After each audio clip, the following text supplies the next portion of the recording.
Bonjour. Je suis content encore qu'on se retrouve ensemble pour suivre cette belle lettre aux Galates. On en est au chapitre 6. Vous pouvez commencer à ouvrir vos Bibles à cet endroit-là. On a intitulé notre série « De nos systèmes à la liberté ». Et dimanche dernier, avec Jean-Daniel, on a étudié le début de la partie de Galates qui commence à arriver à la pratique. Toute la grande première partie des Galates, c'est une lutte pour la bonne nouvelle du salut par la foi, par opposition à la mauvaise nouvelle du salut par les œuvres. Ça veut dire qu'on accède à Dieu non parce qu'on a fait des choses, mais parce qu'on a foi en celui qui a tout fait. Mais ça ne veut pas dire qu'on n'a plus rien à faire. Notre accès à Dieu est parce que Jésus a tout fait, mais on a quand même des choses à vivre et à faire. Alors, dimanche dernier, Jean-Daniel nous a donné ce titre-là, « Vivons la liberté par l'Esprit ». Et c'était le chapitre 5 à partir du verset 13. Et je voudrais juste relever deux choses qui sont dans ce texte. La première, c'est un contraste entre la liberté de vivre par l'Esprit et l'esclavage de vivre dans la chair. La chair, c'est un mot technique dans ce texte pour désigner l'homme sans Dieu, l'homme livré à lui-même, l'homme avant d'avoir connu Christ. Il y a ce contraste entre la vie selon l'Esprit et la vie selon la chair, avec les œuvres de la chair et le fruit de l'Esprit. Et puis il y a une deuxième chose, c'est que dans ce chapitre-là, dans cette section-là, on voit la dimension à la fois individuelle et collective de la vie dans l'Esprit.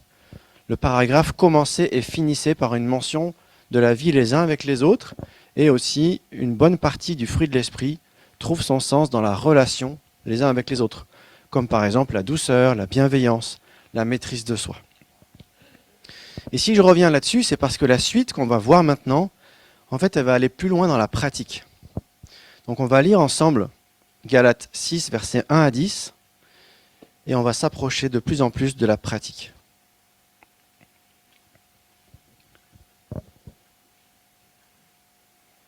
Si ça veut s'afficher, non? Ah ben voilà, c'est juste que cet écran-là, il est éteint.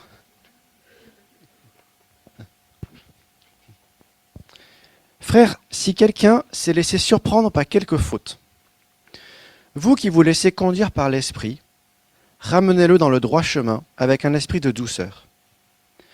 Et toi qui interviens, fais attention de ne pas te laisser toi-même tenter. Aidez-vous les uns les autres à porter vos fardeaux. De cette manière, vous accomplirez la loi du Christ. Si quelqu'un s'imagine être une personne d'exception, alors qu'en fait il n'est rien, il s'abuse lui-même. Que chacun examine son propre comportement. S'il y découvre quelque aspect louable, alors il pourra en éprouver de la fierté par rapport à lui-même et non par comparaison avec les autres. Car chacun aura à répondre pour lui-même de ses propres actions. Que celui à qui l'on enseigne la parole donne une part de tous ses biens à celui qui l'enseigne. Ne vous faites pas d'illusions. Dieu ne se laisse pas traiter avec mépris. On récolte ce qu'on a semé. Celui qui sème pour satisfaire ses propres désirs d'homme livré à lui-même récoltera ce que produit cet homme, c'est-à-dire la corruption. Mais celui qui sème pour l'esprit moissonnera lui ce que produit l'esprit, la vie éternelle. Faisons le bien sans nous laisser gagner par le découragement, car si nous ne relâchons pas nos efforts, nous récolterons au bon moment. Ainsi donc, tant que nous en avons l'occasion, faisons du bien à tout le monde, et en premier lieu à ceux qui appartiennent à la famille des croyants. Alors si Jean-Daniel avait comme titre dimanche dernier « Vivons la liberté par l'esprit », moi j'ai pris comme titre pour aujourd'hui « Pratiquons la liberté dans l'esprit ». Donc j'ai choisi « Pratiquons » parce qu'on s'approche de la pratique. Et j'ai 5 parties, accrochez-vous. D'habitude j'ai moins de parties, je vais essayer de faire vite, de ne pas trop traîner. Et on va suivre le texte petit à petit. On va commencer par le verset 1 et 2. Et je leur donnerai comme titre « Pratiquons la liberté dans l'esprit en luttant contre l'emprise du péché ». Si quelqu'un s'est laissé surprendre par quelque faute, alors ça ne veut pas dire qu'il a été pris au piège, quand on dit « Ah, ça y est, on t'a pris en train de faire une faute », c'est plutôt que dans cette lutte comme ça, entre la vie dans l'esprit et la vie par la chair, nous vivons par l'esprit, mais de temps en temps, on se laisse surprendre. On voit tout de suite cette dimension à la fois collective et individuelle qui revient dès le premier verset de notre texte et aussi au dernier. Même si chacun est responsable devant Dieu, ce qu'on va voir, il y a cet appel au pluriel. Redressez-le, rétablissez-le, ramenez-le dans le droit chemin. Mais toi-même, fais attention. C'est à la fois collectif et individuel. Cette liberté dans l'esprit, qu'on peut aussi appeler la sanctification, en fait, c'est la lutte contre le péché. Et ça, je voudrais insister dessus. Il ne faut pas se tromper de combat. Si on a des efforts à faire, si on a une lutte à mener, c'est contre le péché. Nous avons vu dans la section précédente qu'il y a ce combat entre la vie selon la chair et la vie selon l'esprit. Ben, la vie selon la chair, en fait, elle nous amène à fauter contre Dieu. Et la vie selon l'esprit, elle nous amène à vivre selon lui. Et moi, j'ai cette image du combat. Il y a une lutte, il y a une bagarre. On sait que la guerre est déjà gagnée. Et la bonne nouvelle pour nous, c'est que l'esprit qui vit en nous est infiniment plus puissant que la chair résiduelle qui résiste encore. Mais n'empêche qu'elle continue à se battre. La guerre est gagnée, mais elle n'est pas totalement terminée. Alors il y a ce combat, il y a des coups, il y a des flèches, et il faut à la fois se protéger et à la fois aider mon frère, ma sœur, qui a pris un coup et qui est tombé. Il faut l'aider à se relever. Ça, c'est ce qu'on peut appeler en fait la discipline privée ordinaire de l'Église. La discipline, c'est un mot qui peut faire peur. On peut se dire, oh là, c'est quelque chose de grave, c'est quelque chose d'important, c'est quelque chose d'effrayant, de triste. En fait, la discipline privée ordinaire de l'Église, celle que Dieu a voulu, c'est celle-ci. C'est aussi celle que Jésus avait dit lorsqu'il disait « Si ton frère a péché, va et reprends-le seul à seul. S'il t'écoute, tu as gagné ton frère. » C'est la même chose ici. Si tu vois ton frère ou ta sœur qui s'est laissé surprendre par quelque faute, redresse-le avec un esprit de douceur. Si ça c'est fait, il n'y a besoin de quasiment rien d'autre comme discipline dans l'Église. Mais ça veut dire qu'on a besoin d'aide pour être redressé. Je ne sais pas dire exactement pourquoi, mais celui qui s'est laissé surprendre, il ne va pas forcément se remettre dans le droit chemin tout seul. Peut-être parce qu'il est aveuglé. Je pense que ça nous arrive tous, on ne se rend pas compte en fait, qu'on s'est laissé aveugler, on s'est laissé tromper, et on commence à dérailler sans le voir. Peut-être qu'il est découragé, parce qu'il est tombé, et qu'il se sent incapable et indigne de se relever. Alors il va falloir quelqu'un pour venir l'aider à se remettre dans le droit chemin. À quoi ça va ressembler de manière pratique? Je voudrais prononcer un mot que vous connaissez ou que vous ne connaissez pas, et c'est pour ça que je vais l'expliquer. C'est le mot redevabilité. Je ne sais pas si vous connaissez ce mot. Redevabilité. Ça s'utilise dans le langage chrétien pour dire qu'en fait, on laisse quelqu'un nous questionner sur notre vie, nous poser des questions personnelles, et on est prêt à rendre des comptes de notre façon de vivre. On est prêt à être transparent envers cette personne. Donc ça ne se passe pas devant tout le monde. On n'est pas appelé à déballer devant tout le monde toutes nos difficultés, toutes nos fautes, toutes nos saletés dans notre vie. Mais ça se passe en privé, dans une relation privilégiée, au sein de relations que j'appellerais spirituelles. Peut-être ça peut être un accompagnement personnel. Une personne qui n'est pas beaucoup affermie dans la foi, et donc quelqu'un qui va la prendre en disant viens, on va passer du temps ensemble et je vais essayer de t'encourager, de te faire grandir, de t'aider à grandir. Peut-être ça va se passer au sein de ce qu'on appelle parfois les groupes de croissance. Je sais qu'il y en a quelques-uns dans l'Église. Les groupes de croissance, c'est quelques personnes qui se retrouvent dans un endroit confidentiel, qui se connaissent bien et qui partagent ensemble des lectures bibliques, des prières. Et ce que je voudrais poser comme question à ceux qui ont un groupe de croissance, c'est est-ce que vous pratiquez la redevabilité? Est-ce que vous luttez ensemble contre votre péché? La redevabilité, ça veut dire, il y a quelque temps, tu m'as dit que tu luttais avec tel péché, maintenant t'en es où? Ça peut aussi vouloir dire, écoute, on va se poser des questions un peu de fond, de temps en temps, sur le domaine de la pureté sexuelle, sur le domaine de la gestion de l'argent, sur le domaine de l'estime de soi. Je ne sais pas, on peut creuser plein de questions différentes pour voir si à un moment donné, on n'a pas un angle mort, quelque chose qu'on n'a pas vu et que l'autre va nous aider à voir. Et ça va nous aider à lutter aussi contre le péché. En tout cas, ce qui est important, c'est que la liberté dans l'esprit, c'est la lutte contre l'emprise du péché.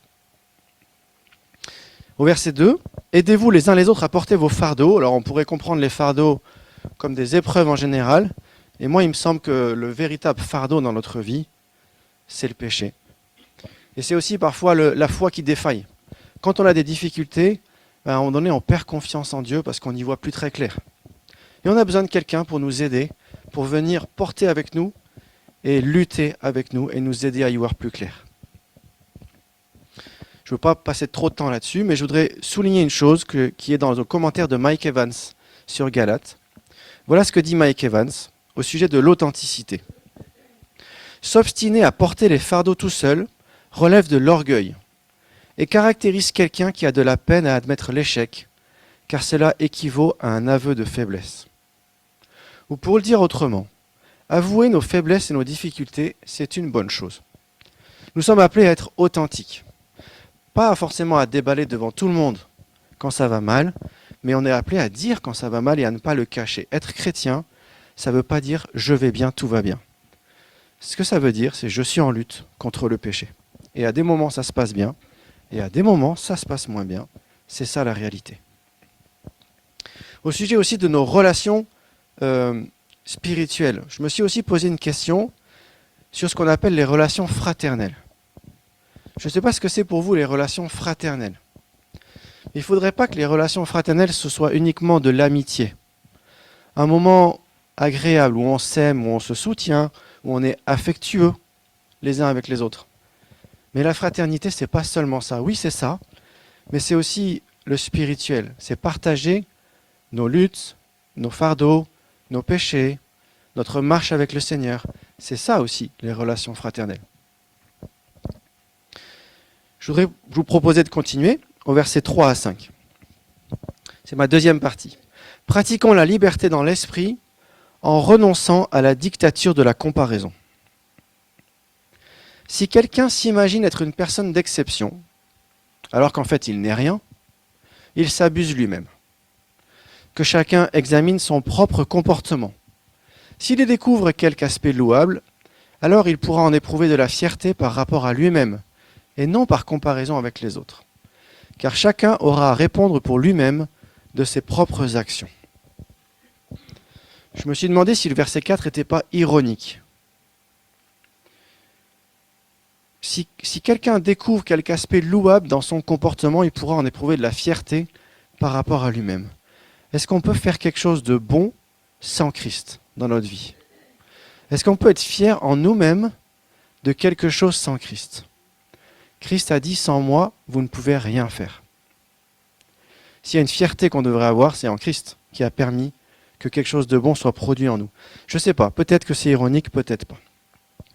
En tout cas, ce qui est sûr, c'est que si on devait avoir un sujet de fierté, c'est pas en regardant les autres, c'est en regardant à nous-mêmes.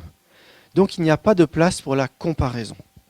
Et ça contraste avec quelques versets plus loin, Paul qui dit « Ceux qui veulent vous faire circoncire veulent trouver leur gloire dans ce qu'ils auront accompli dans votre corps. » C'est-à-dire, ils veulent se glorifier dans les autres. Mais ici, on n'est pas appelé à se glorifier dans les autres. On est appelé à lutter contre la comparaison. Alors, il est vrai qu'initialement, cette lettre a été écrite dans un contexte de la culture de l'honneur. Nous, en France, on est peut-être plus dans la culture de la justice. On s'attache à ce qui est juste, à ce qui est vrai. Mais il y a des cultures qui sont très attachées à l'honneur. La honte, la fierté, la gloire sont extrêmement importantes. Et c'est vrai que dans ces cultures-là, peut-être qu'il y a un danger de se comparer les uns avec les autres pour trouver de la gloire et dire ouais, moi je suis plus avancé que lui, moi j'arrive mieux. Mais c'est exactement l'opposé de ce qu'on est appelé à faire. Chacun est responsable pour lui-même, devant Dieu, de la façon de vivre la liberté dans l'esprit. Et donc en contraste avec cette comparaison qui est dangereuse, d'ailleurs cette comparaison, elle entraîne au verset 26 du chapitre 5, le dernier verset qu'on avait lu la dernière fois, elle dit ceci, ne soyons pas vaniteux ou orgueilleux, et évitons de nous provoquer les uns les autres et de nous jalouser mutuellement. La comparaison, ça conduit à l'orgueil, à la vanité, ça conduit à l'envie, à la jalousie, et c'est même très clairement démontré désormais avec les réseaux sociaux, qui nous poussent sans cesse à la comparaison, que c'est très dangereux pour la santé mentale. Donc on n'est pas du tout appelé à faire ça. Et en contraste avec cette attitude-là de comparaison, il y a la douceur. La douceur, je veux revenir dessus au verset 1. Ramenez-le dans le droit chemin avec un esprit de douceur. Ça fait partie du fruit de l'esprit, la douceur. Il y a l'amour, la joie, la paix, la patience, la bonté, etc. Et il y a la douceur.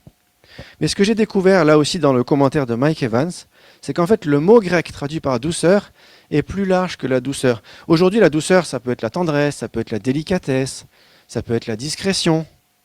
Mais en fait, le mot grec traduit par douceur, il traduit quelqu'un de respectueux, quelqu'un qui se laisse instruire, quelqu'un qui n'est pas arrogant. Finalement, ça se rapproche de la modestie et de l'humilité. Et je me suis rappelé que notre Seigneur est appelé doux et humble de cœur. Les deux vont ensemble. Et je me suis rappelé aussi que quand Jésus entre dans Jérusalem monté sur un âne, il y a une citation du prophète Zacharie. Et il y a une petite chose amusante, c'est que dans Matthieu 21, c'est marqué, en citant Zacharie, « Il est doux et monté sur un ânon ». Et dans Zacharie, c'est écrit « Il est humble et monté sur un ânon ». Vous voyez que la douceur et l'humilité, ils vont ensemble. Donc, on est appelé à renoncer à la dictature de la comparaison et à chercher la douceur et l'humilité. Ça doit aussi nous questionner sur la façon de chercher notre valeur personnelle. Je ne veux pas m'attarder dessus, c'est un grand sujet, mais notre valeur personnelle ne peut pas être dans le regard des autres. Elle ne peut être que dans le regard de Christ. Si nous cherchons notre valeur dans un conjoint, dans un travail, dans de l'argent, dans quoi que ce soit, nous faisons fausse route. Notre valeur est en Christ et c'est là qu'elle est en sécurité. C'est là qu'elle ne change pas. Je rappelle aussi que Jésus a dit à Pierre, qui le questionnait sur Jean, « Que t'importe, toi, suis-moi ». Nous sommes chacun responsables devant Dieu et j'ai un encouragement en cela. Au début de la lettre aux Galates, Paul dit « Dieu ne fait pas de considération de personne ». Dieu ne nous compare pas. Il nous aime chacun spécifiquement pour ce que nous sommes en Christ. Donc pratiquons la liberté dans l'esprit en renonçant à la dictature de la comparaison. Et maintenant le verset 6, pratiquons la liberté dans l'esprit en nous attachant toujours davantage à l'évangile. Que celui à qui l'on enseigne la parole donne une part de tous ses biens à celui qui l'enseigne. Alors dans le contexte de l'époque, on le comprend très bien, la Bible n'était pas constituée, il n'y avait pas le Nouveau Testament, les Écritures étaient extrêmement coûteuses, la plupart des gens ne savaient pas lire, bref, ce n'était pas forcément facile comme nous aujourd'hui d'avoir une Bible, de la lire, de l'étudier et de progresser. Donc il y avait besoin de gens qui enseignent. Ces gens qui enseignaient, s'ils passaient du temps à préparer leur enseignement, ils ne passaient pas de temps à travailler. Donc il y avait besoin de compenser le manque à gagner. Mais ce n'est pas le seul endroit quand même où il est fait mention de soutenir financièrement ceux qui enseignent. Dans Timothée, je vais y revenir un peu plus loin. Donc voilà, si à l'époque les gens n'avaient pas accès à la Bible, ce qui est terrible aujourd'hui, c'est qu'en fait on a accès autant qu'on veut à la Bible, mais on ne la lit pas tant que ça. Et ça, c'est dommage. Et ce n'est pas pour se remettre sous la loi, ce n'est pas pour se remettre des règles à respecter pour plaire à Dieu, mais si on veut vivre dans l'esprit, on a besoin d'être attaché à la parole de Dieu. Et ça doit nous questionner, personnellement et ensemble. Et quand je dis qu'on doit être attaché à la parole, je veux toujours revenir au message central de la parole, c'est-à-dire à l'évangile. C'est lui qui est central, c'est le message de Jésus-Christ. Et c'est en grandissant dans notre attachement à l'évangile que nous grandissons dans la vie par l'esprit. Alors c'est quoi le message de l'évangile? Il y a de multiples façons de l'expliquer. J'en ai une première ici, c'est la bonne nouvelle de Jésus-Christ, tout simplement. La bonne nouvelle de Jésus-Christ, dans son incarnation, ça veut dire que Dieu est venu à notre rencontre. Ça veut dire que quelqu'un a vécu la vie parfaite que nous ne pouvions pas vivre. C'est la bonne nouvelle de Jésus-Christ dans sa mort sur la croix. C'est la bonne nouvelle qu'il a porté nos fautes. Donc il n'y a plus de culpabilité pour ceux qui croient en lui. C'est la bonne nouvelle de la résurrection de Jésus. c'est que son sacrifice a été accepté et qu'il est vivant pour nous donner la vie avec lui.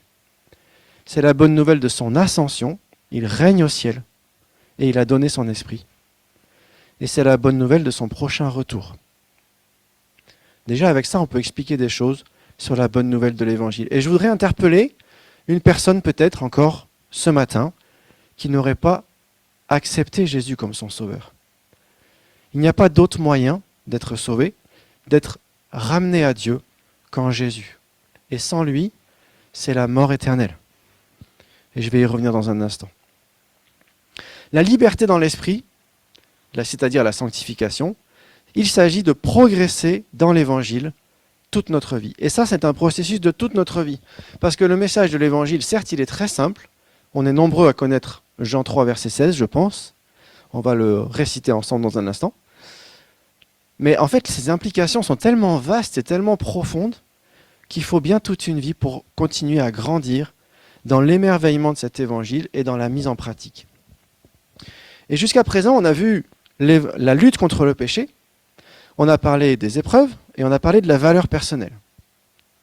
Et peut-être que vous pourriez vous dire, mais moi je ne sais pas comment faire pour encourager un frère ou une sœur qui vient de se laisser surprendre par une faute. Mais moi j'ai envie de vous dire, racontez-lui l'Évangile. Dieu a tant aimé le monde qu'il a donné son Fils unique, afin que quiconque met sa confiance en lui ne soit pas perdu loin de Dieu, mais qu'il ait la vie éternelle. Mon frère, ma sœur, tu as péché. C'est triste. Mais tes fautes ont été portées sur la croix. Il n'y a plus de culpabilité pour ceux qui sont en Jésus. Le regard de Dieu sur toi n'est pas un regard de colère. Cette colère, Jésus l'a portée. Jésus est vivant. Et nous attendons son retour au moment où il n'y aura plus de péché. Il n'y aura plus à subir ces mauvaises surprises, entre guillemets. Alors viens avec moi, on se remet sur le droit chemin, on fait confiance au Seigneur et on continue à marcher. Mon frère, ma sœur, tu vis une épreuve. Tu souffres terriblement. Jésus a souffert. Toutes les souffrances que nous pouvons subir, il les a souffert lui aussi.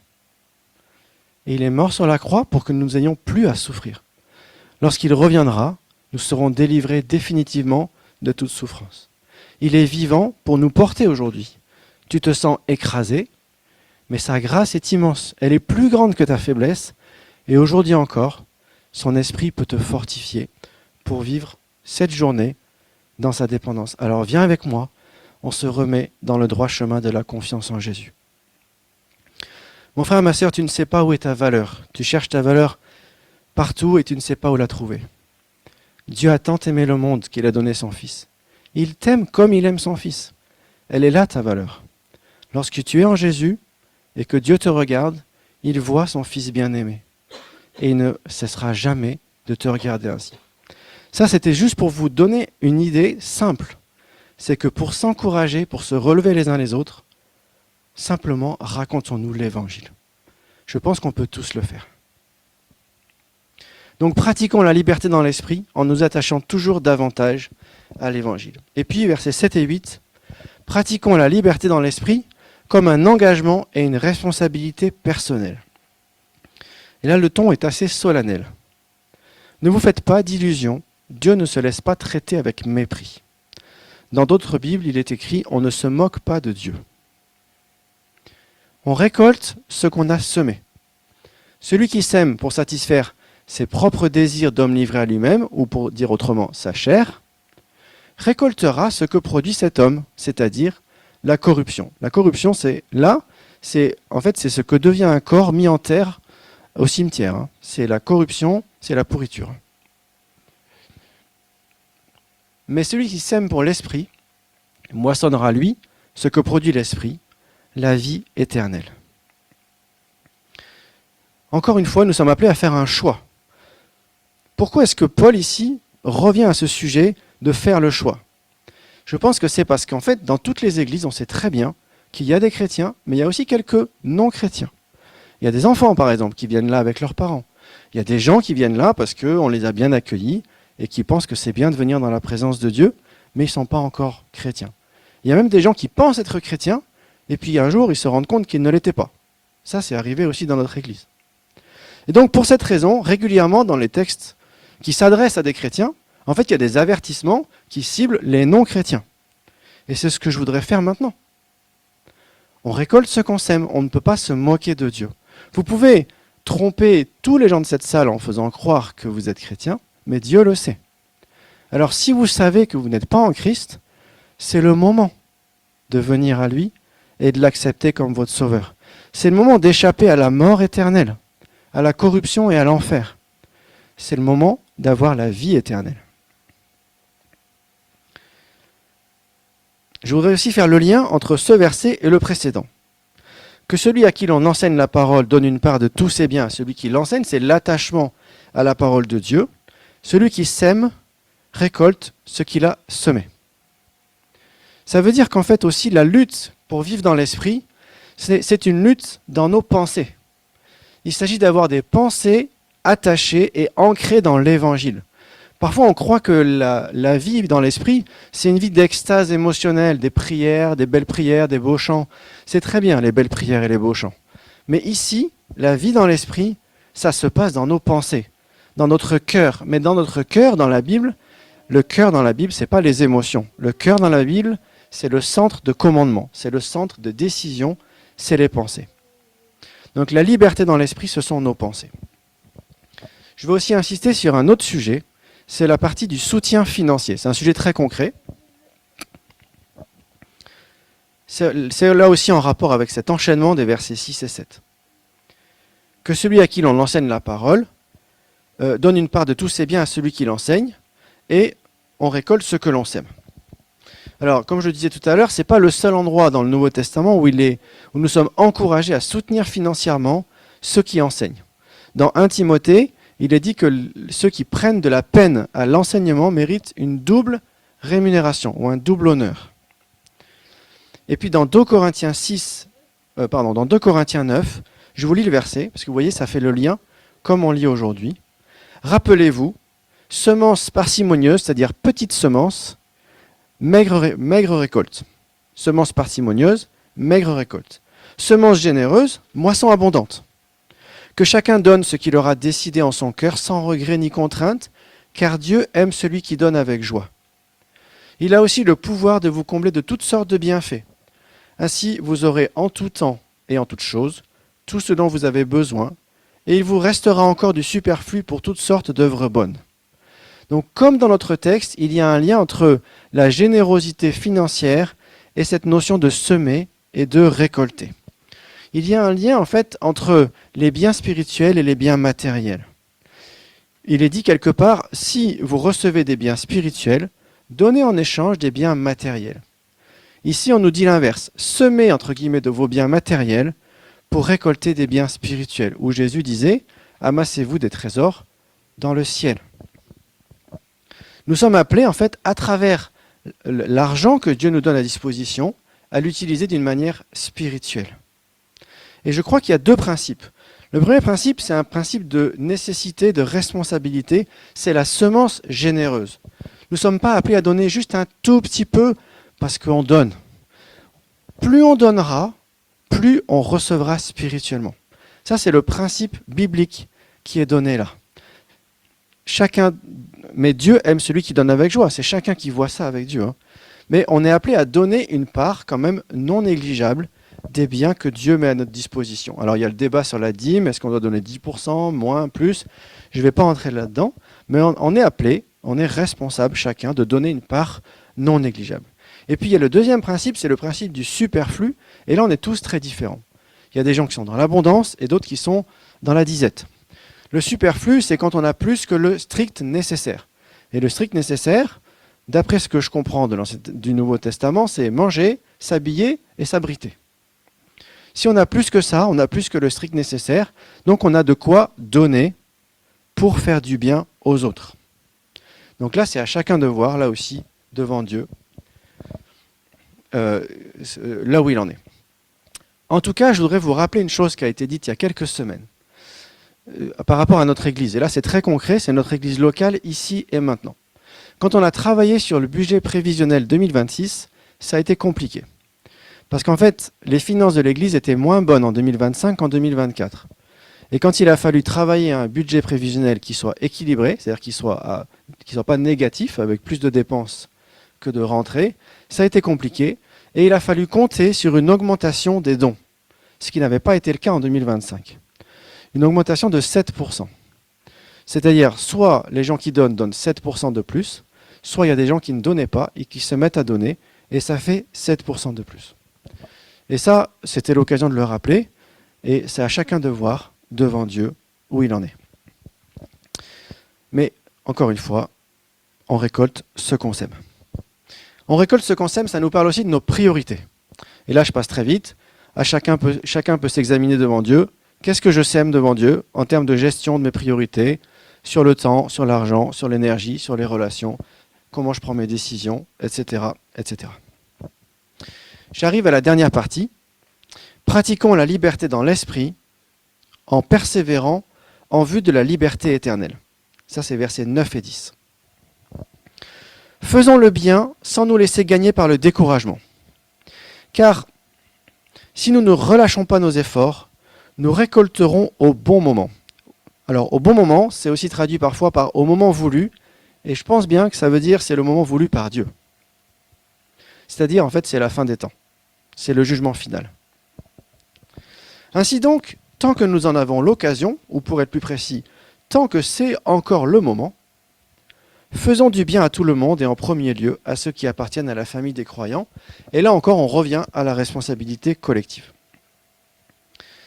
Donc la liberté, ce que je voudrais signaler à travers ces deux versets, là on parle de temps, de persévérance, de tenir dans la durée.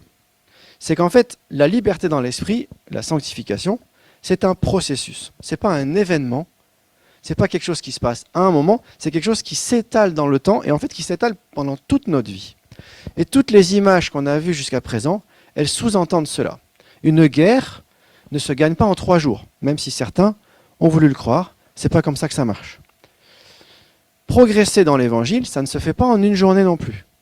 C'est l'affaire de toute une vie. Un fruit, ça ne se forme pas en un jour.